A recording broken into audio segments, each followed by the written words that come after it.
Magandang hapon po sa lahat ng ating mga kababayan natin sa Northern and Southern Luzon, dito po sa Central Luzon, of course sa Metro Manila, sa Visayas, Mindanao, and mga OFWs natin, no? At tuloy-tuloy din yung pag-uwi ng iba at pag-welcome sa kanila. Pero yung mga OFWs natin na medyo grabe din yung mga protocol o yung enhanced quarantine sa ibang bansa, binabati namin kayo, sumunod lang kayo dyan sa rules dyan at we're praying for you, no? So, this afternoon po, I'd like to discuss yung yung pinakamainit na topic pa rin, yung paano po yung social amelioration program or yung 5 to 8,000 dahil medyo po may mga confusion.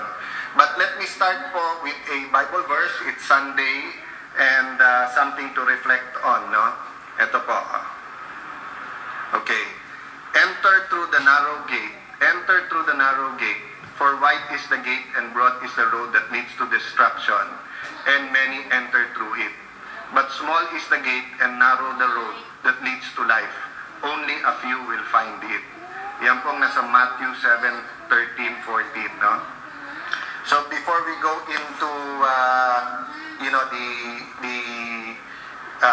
the program, it'll be a very holy week for all of us. Sa atin mga Kristiyano, di ba? Palm Sunday ngayon, and then we will meditate, discern, and pray about how the Lord God Jesus Christ gave His only begotten Son, that whoever shall believe shall not die but have eternal life, sa John 3:16.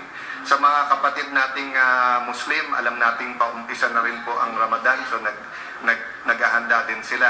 Sa mga Jewish people around the world, di ba, yung Passover naman po ang kanilang ginaganap. And particularly challenging ngayon because hindi tayo makapag-congregate. Tao tayo. We want to be with each other. Di ba? Sabi nga, no person or no one is an island. We want to be together. We want to worship with each other. We crave to be with family and community. No?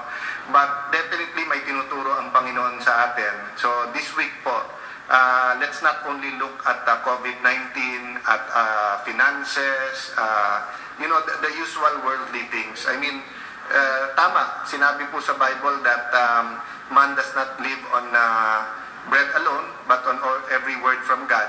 So, yun yung spiritual side ng tao. But yung physical side ng tao, kailangan mo ng bread. Hindi naman sinabi ng Panginoon na man can live without bread, no? Sinasabi lang niya yung balanse. So, let me now go to the discussion. Sumulat na pabalik yung DSWD. Thank you very much, Secretary Rolly, at sa buong DSWD. Let me start out by saying, iisa tayo ng intensyon sa ating Pangulo.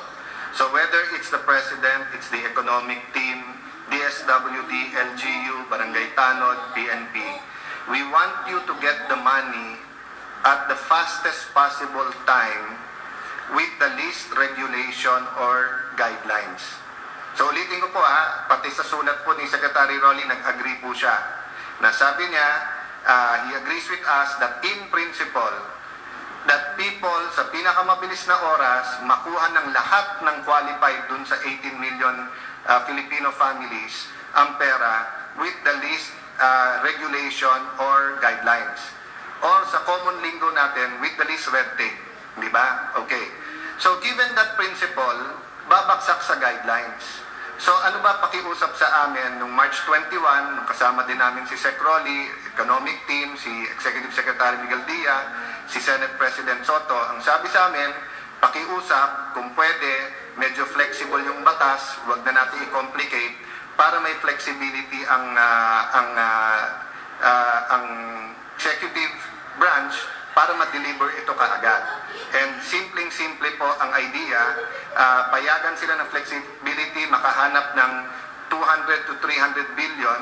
200 billion na yan ay para sa social amelioration, and yung 75 billion yung pang-address sa mga kailangan ng health workers, PPEs, yung mga additional allowances, and anything else the government would need, without affecting the fiscal standing. Ibig sabihin, life after COVID, Madaling guluhin ngayon yung budget at kunin lahat, no? Pero we also have to be very discerning. So yun yung agreement doon at yung po ay binigay namin, di ba? Halos 24 hours po kami nung araw na yon, March 23, Monday till Tuesday, nakauwi kami 4 p.m. But it was our pleasure, di ba? Masaya kami kahit puyat at pagod.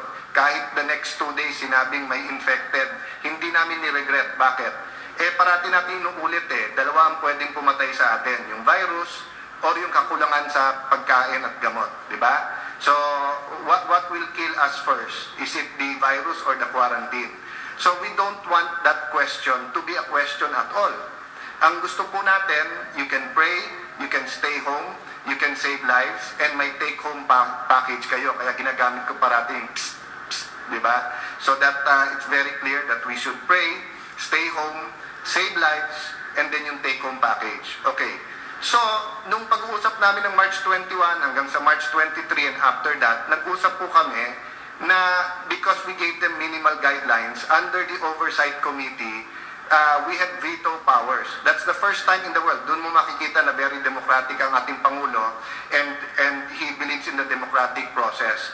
First time nagkaroon ng Oversight Committee na may veto power. No? Ibig sabihin, kung hindi maganda guidelines, pwede naming ipawalang saysay yun. No? So, when we talked with DSWD and the other secretaries sa IATF, sinabi namin, ayaw namin manahimik, and then pagka tumagal o may problema, sasabihin namin sa iyo, we told you so. O sinabi ko na nga ba sa inyo O kaya maghihiring kami at para bang bida kami at kayong mali. Bakit? Kayo frontliners We care for you. Diba? Even DSWD, kahit marami kaming reklamo, lalo dito sa NCR, we care for you kasi kayo ang frontliners. Ganon din po sa LGUs. Lahat ng ginagawa po namin ngayon, no, parang ang nasa media kasi para bang magkalaban yung ibang congressman at saka local officials. Hindi po totoo yun, lalo po sa panahon ng kalamidad. I mean, there's one or two, but more or less po, everyone just wants to get the job done. So, ang mga mayors, mga kapitan, mga governors, nakikipag-usap din kami. Kaya ako na-late ng konti. I had a very, very good discussion with Mayor Isko. And if in the capital, Manila, they have that problem. If sa lugar ko, di ba, yes, I'm Speaker of the House, but we follow the rules, no? And kung makikita mo sa Taguig, ang binigay na census is 200,000, a little bit less than 200,000, then ang in-approve na bibigyan is 102,000, minus 10,000 na 4Ps. Pero sa aming sariling house-to-house survey, at hindi bago to, it's been going on for the last 9 years, 270,000 ang household sa Taguig. So tinanong ko kay Mayor Isko, kamusta sa inyo? Sabi niya, well, ganun din, Speaker, no? 350,000 yung approved based on the 2015 census, pero 560,000 na ang households sa Maynila. So, you know, yung hindi natin dapat pag-awayan at sabihin nakakagulo ito o ganyan. Hindi. Kaya nga kami nag-uusap ng DSWD. Naputo lang ang communication namin and I'm trying to find out why. Because we were making the guidelines with them and we were consulting with governors, mayors, barangay captains, and yung mga chairman ng iba't iba naming committee. No? So, linawin ko po muna ng klarong-klaro yung point po natin sa sinong dapat tumanggap. Okay? So, yung doon pupunta yung guidelines at doon kami nakikiusap pa ulit-ulit sa DSWD. As of now, they have 7 memorandum circulars. All of them are live. They just amend partially, pero none of them repealed the other ones. No? So from memorandum circular number 1 to memorandum circular number 7. So nakakalito ito sa mga tao at public officials. Number 1 rule sa communications, internal muna yung communication. Kung tayo hindi nagkakaintindihan, isang pamilya lang tayo, paano tayo maintindihan ng iba o ng komunidad natin o ng barangay o ng purok natin, no?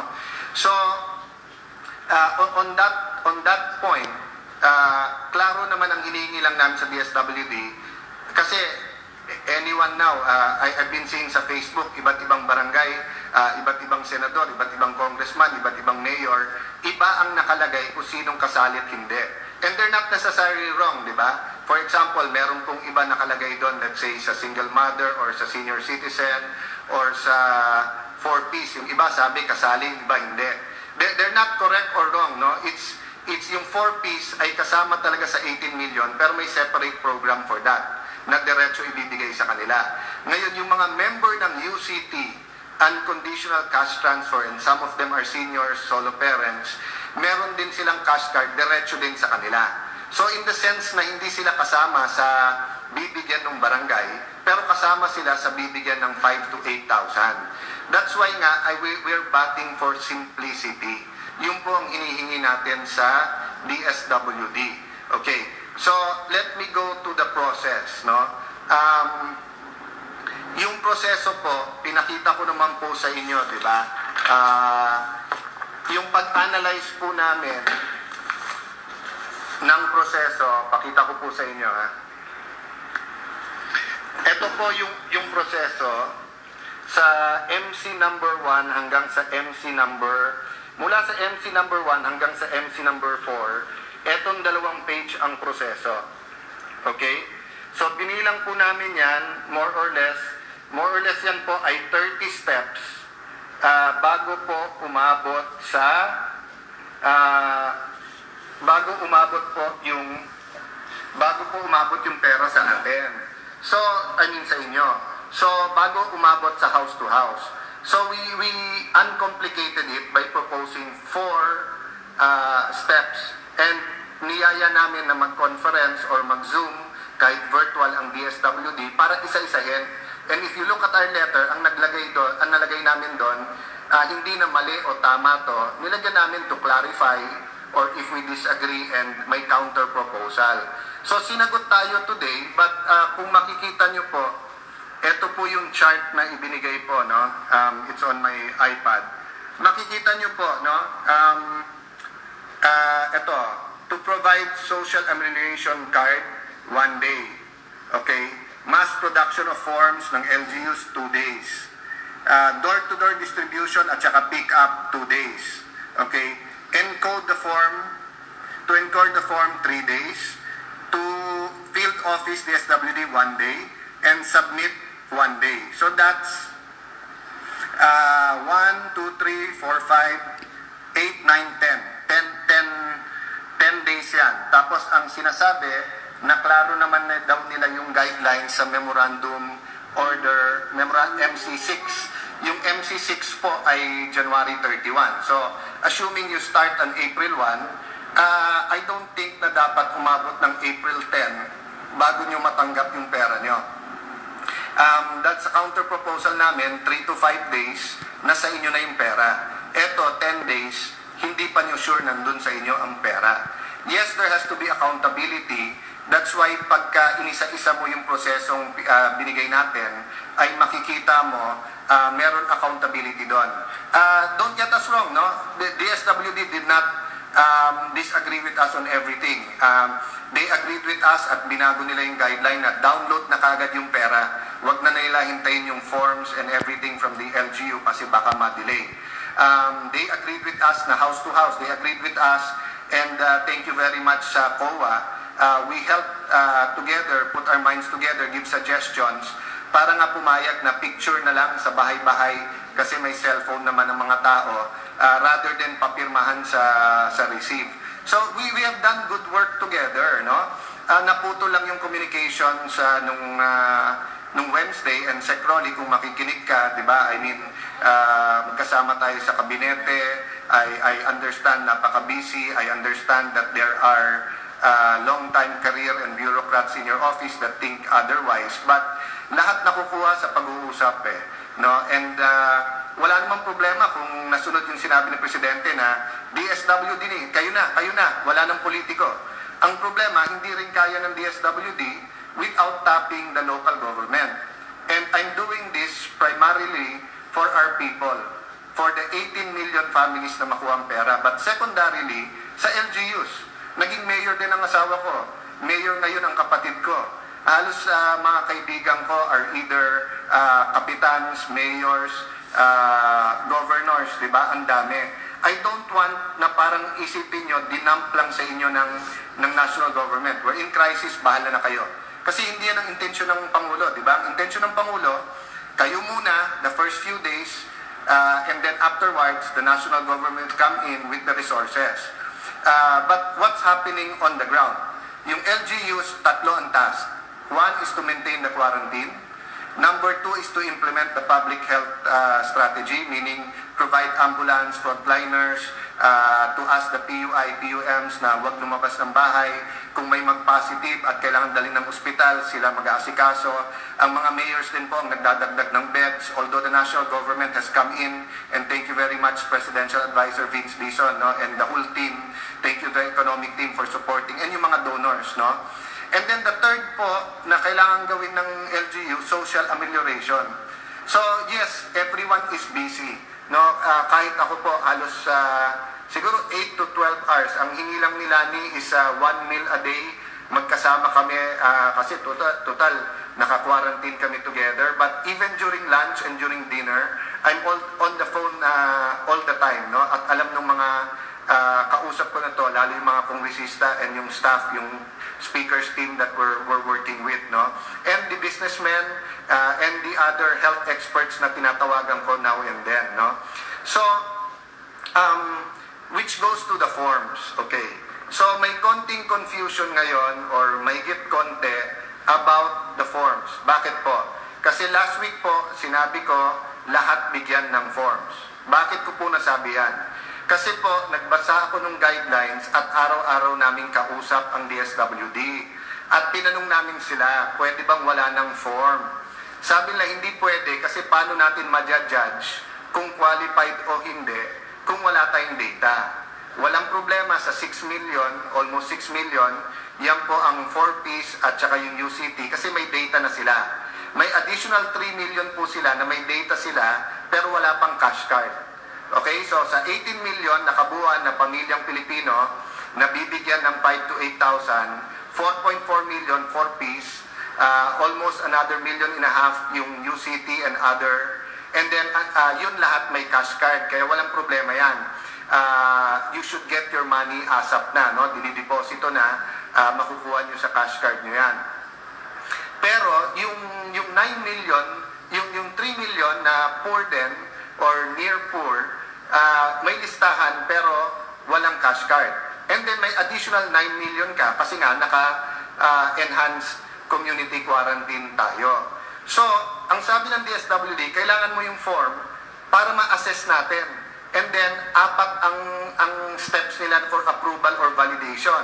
I-validate ng barangay, i-encode, i-validate ng social worker, i-validate ng munisipyo, tapos i-validate ng central office. So sabi namin, masyado maraming validation, tatagal to masyado, di ba? Parang, yes, ayaw natin magkamali, ayaw natin madoble, ayaw natin may corruption, pero kung gutom na tao, patay na kabayo, bago nila makuha, you know, the safe, kaya nga graft and corruption eh. Yung corruption, yung ninakaw mo yung pera. Yung graft, yung sa sobrang inefficiency, may damage. And in this case, the damage is to life eh. Diba? If people don't get their medicines, hindi lang naman COVID-19 ang problema.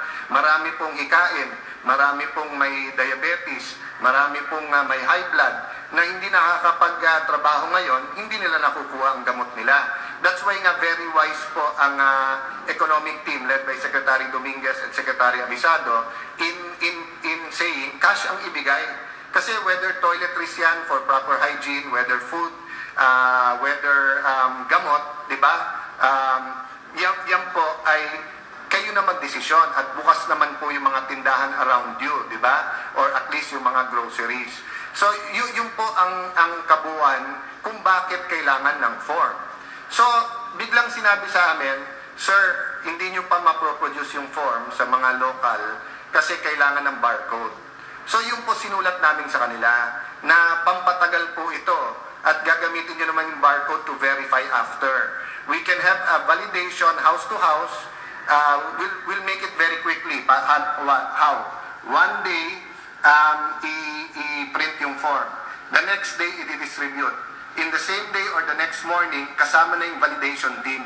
House to house binavalidate kung sinong may kailangan. And then, after that, payroll na, pwede nang ibigay sa tao ang pera. So, kaya namin sinabing 3 to 5 days, depende gaano kabilis yung LGU. We want to help the LGUs.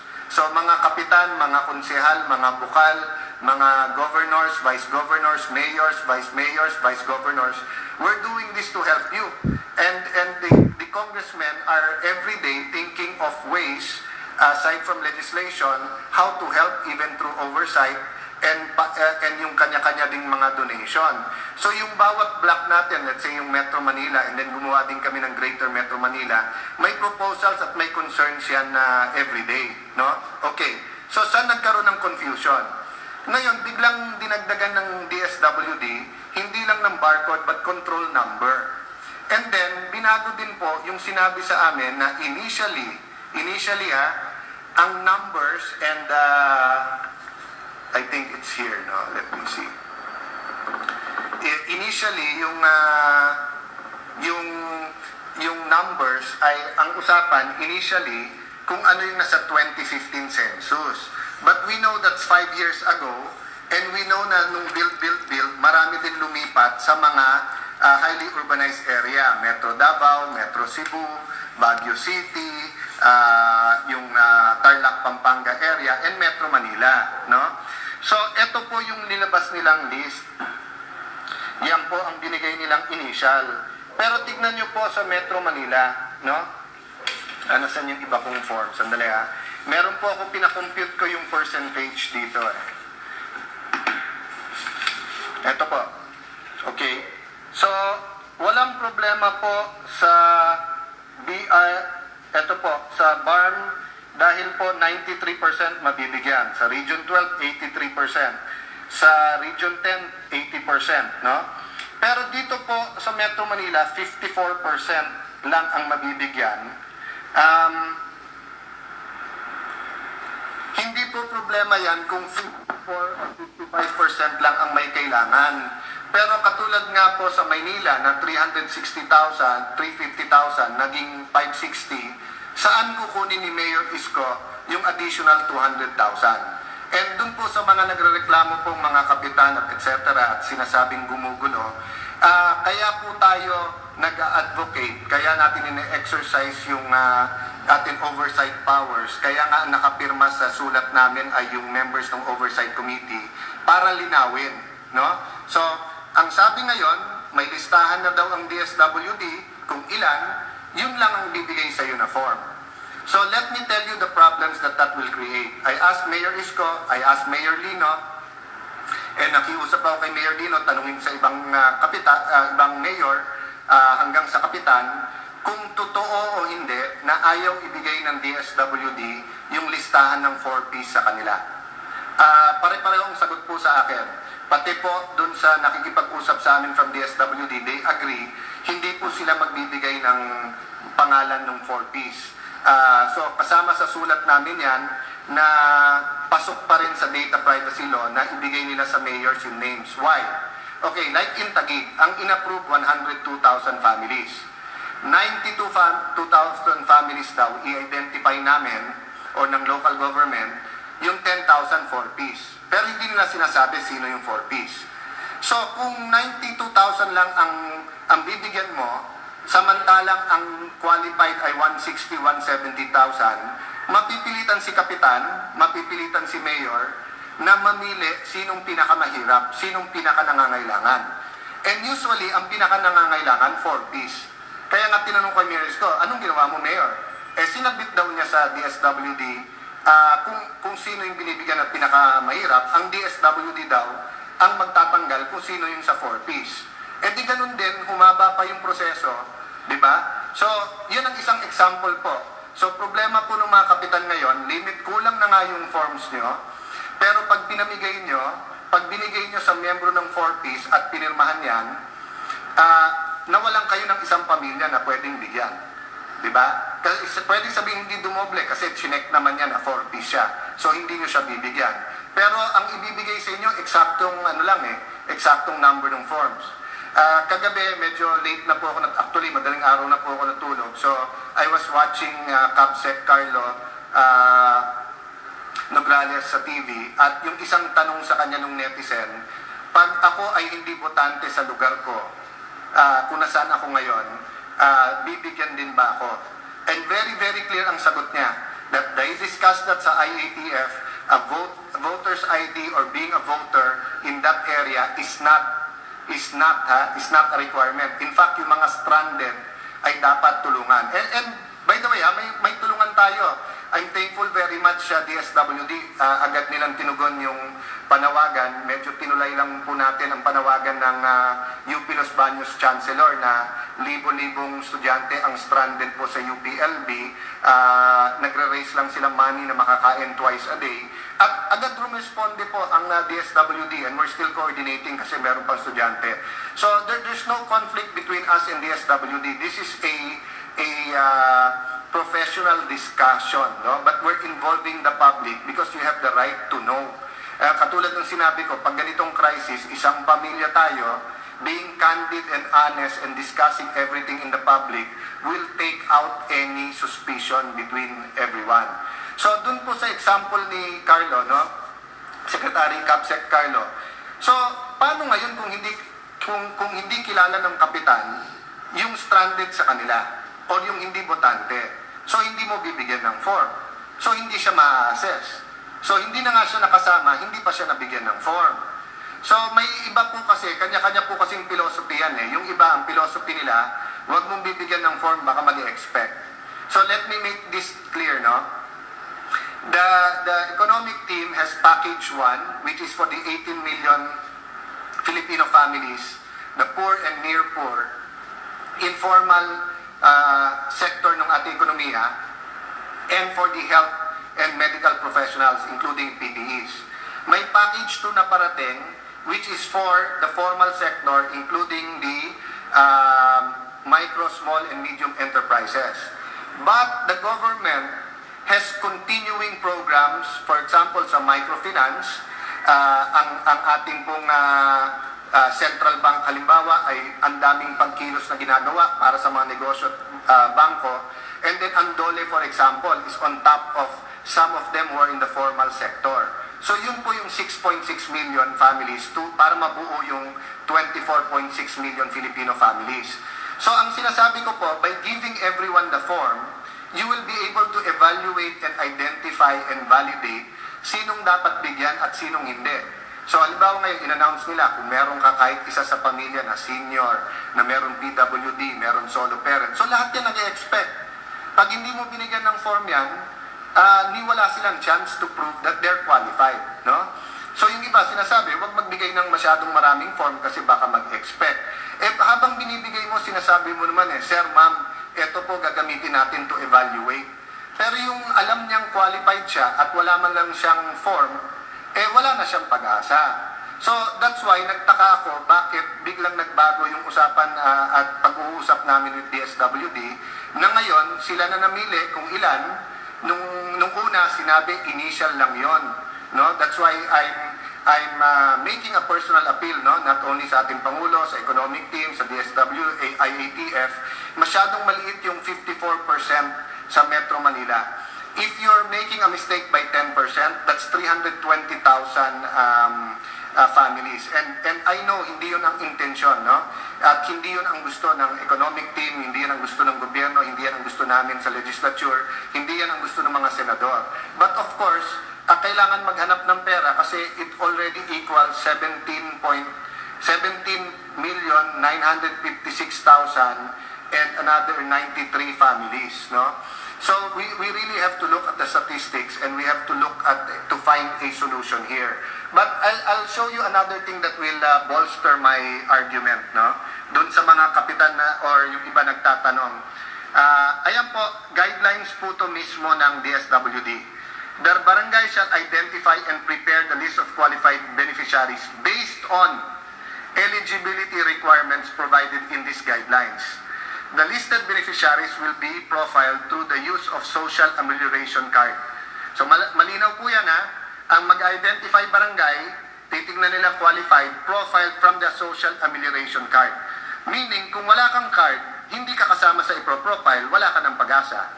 So the SAC or Social Amelioration Card shall be the mechanism of eligibility. Shall be the mechanism of eligible families to access any social amelioration program from any government agency, including the DSWD. Okay? Ayan po, tapos ito po, kasama namin binuo po yan. The identified person of barangay will conduct a house-to-house distribution. House-to-house distribution of the SAC forms. Diba? Okay. So let me go back to that, no? Kung alam nyo na kung sino at fix na yung number mo, ba't pa tayo magbibigay ng card? Magpa-submit na lang tayo ng listahan. Ngayon, sinasabi natin, meron mahuhulog sa DA katulad ng fisher folk at ibang farmers. May mahuhulog po sa, or may masasakop po ang DOLE, may masasakop ang DOTR. But under your joint guidelines, it's the social amelioration card that will determine kung saan programa ka. So, kung hindi mo bibigyan ng card lahat, no? So meaning may nakita kang malaking bahay, tinanong mo, kinatok mo, boss, ilan ang pamilya dyan? 4. Ay, sorry po, isang form lang kayo. So may 3 pamilya doon na cannot even argue whether or not sakop sila. Now, what if you give them 4 forms? Yung isa yung may-ari ng bahay, and clearly may income, clearly may kaya, clearly nasa formal sector. So sabihin mo, ma'am, hindi po kayo kasama. Kung hindi makabayad ng renta yung makasama mo, may ibang programa ang gobyerno dyan.